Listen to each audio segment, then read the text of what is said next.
Thank you for joining me on Nuggets of Wisdom. I am Charles Musakanda. I appreciate you taking the time to grow and to mature as we edify one another. Today's nugget is taken from Mark 10, verse 46 to 52. Okay, I'll begin with that. The recording goes from Mark as Jesus was leaving Jericho. He and his disciples, along with a multitude of people, leaving the city, and on the roadside was a man called Bartimaeus. Okay? Bartimaeus heard that Jesus of Nazareth was passing by, so he cried out and he says, "Son of David, Jesus of Nazareth, have mercy on me." And the disciples and the multitudes to whom he was not speaking to, he did not address them, did not ask for their help. He was talking to Jesus. Yet the disciples and the multitude rebuked him for calling out unto Jesus. And the more they rebuked him, the louder he got. And he says, "Son of David, Jesus of Nazareth, have mercy on me." And Jesus stopped, turned around, and he said to the very people that were rebuking him, "Call him. Let me have a word with him. I want to talk to him. Let me see that guy. Let me talk to him. Bring him here." Verse 48, they were rebuking him. But when Jesus called him, they had no authority. They had no power. They had no option. They had no choice but to call him. In verse 48, they were rebuking him. And immediately, verse 49, the very same people said to him, cheer up, come on, buddy. He's calling you. Come, get up on your feet. He's calling you." The very people that were rebuking him are the people, a verse later, that are telling him to cheer up, get up on your feet. He is calling you.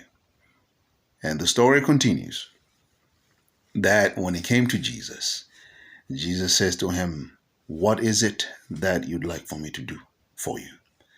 And he says, "Master, I just want to see. Let me have my vision. Let me have my sight.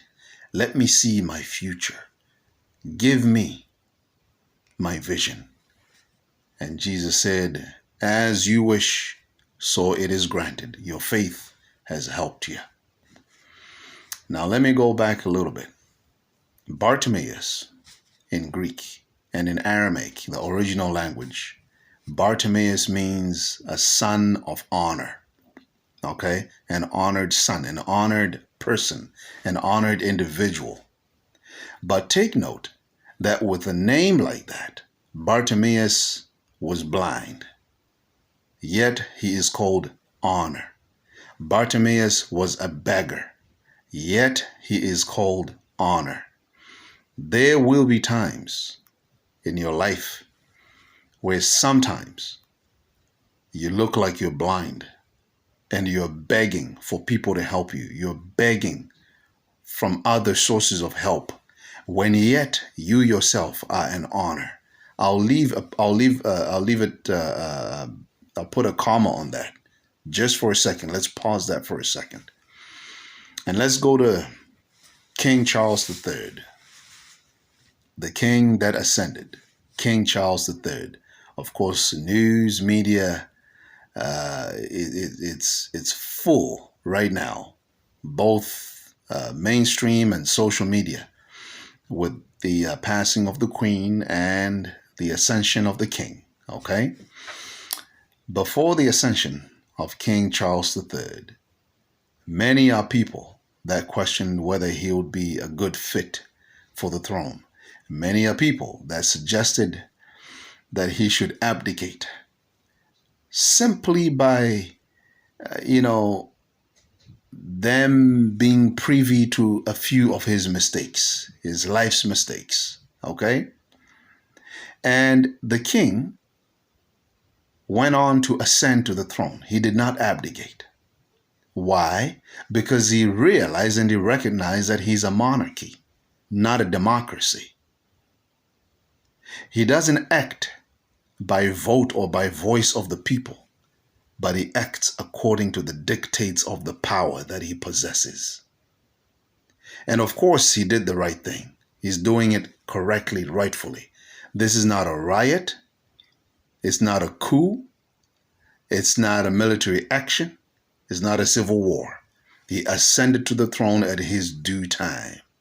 But had the king abdicated because of what people said about his past, about the things they know about him, like I said, he would basically be abdicating his power, his authority over to the people. Therefore, the royal family is no longer royal. It's a democracy. It's controlled by the voices and the votes of people. It's no longer a monarchy. What am I trying to say? Let me join it now with Mark chapter 10. Bartimaeus, the honored son, had blindness. Bartimaeus, the son of honor, was a beggar. He had flaws, and yet he was called honor. Yet he was honored from birth, but he lived like a beggar. He lived like a blind man. He lived like he couldn't see his future. There's going to come times in your life, just like the life of King Charles III, that people will tell you that you are nothing, that you shouldn't ascend to your throne of blessing. You shouldn't ascend to your destination. You shouldn't ascend to your goals, your plans, your dreams. You shouldn't ascend to your hopes. Give up and abdicate your faith. The things you're looking to go for, they're just too big. You're biting more than you can chew. King Charles III, you failed us on Diana. King Charles III, you failed us with Mary and Camilla. King Charles III, you've done this and you've done that. Abdicate. But then you're giving your blessing to the people and not holding on to your monarchy rights, your power, your authority, your uniqueness, your royalty. You are a royal individual. There will never be another like you. There never has been another like you. And after you, none other shall be like you. You have your plans. You are already honored by virtue of creation. The fact that God brought you into existence, the fact that God gave you your own fingerprint, the fact that God knows the numbers of the hairs in your head, the fact that God particularly cares about you, that he would send his son to die for you, that you might have life and have it abundantly. Don't abdicate on your hopes. Don't worry about the mistakes you've made. Don't worry about what people know about you. Don't worry about what people have to say about you. People will always have something to say. People will see a little bit of a rift in your marriage and tell you to give it up. Fight for your home. Fight for your love. Fight for what you believe. If it's not life-threatening, if it's not endangering anybody, fight for what is right. People will tell you you are not smart enough to go for that degree. They'll tell you it'll take you too long to complete that degree. Fight for what you believe. Go for it. They'll tell you you can't get that job. You don't have the skills, the talents. You don't have the knowledge. You don't know anybody. You're not well networked. Don't abdicate on your hopes, your goals, your dreams. Go for it. Go for it. And the louder they get, the louder you get. Remember, there is that only one, the true king, who is the king of all kings, the one who created you. Call to him every time, every day. When challenges come your way, be it health, finances, people, whatever it may be, don't abdicate on what you believe. Hold dear to your faith and to your hopes. You will buy that house. You will buy that automobile. Of course, you have to put in your labor. You have to put in your part. You have to play your part. It's not just going to come to you on a silver platter. But don't abdicate, because people will always talk. People will always have something to say. So remember, blind Bartimaeus, son of honor, honored son. You are an honored son. You are an honored daughter. Don't worry about your blindness and your flaws, but remember that you don't have to beg, and that Jesus can take your blindness away for you to see clearly where you're going. Your journey is not the journey of other people, and the journey of other people is not your journey. So don't be dictated. Don't let people vote on your outcomes.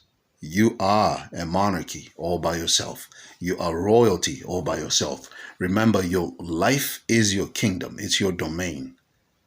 And you know where you want it to lead to. Put every effort and cry out loud, Jesus of Nazareth, Son of David, have mercy on me.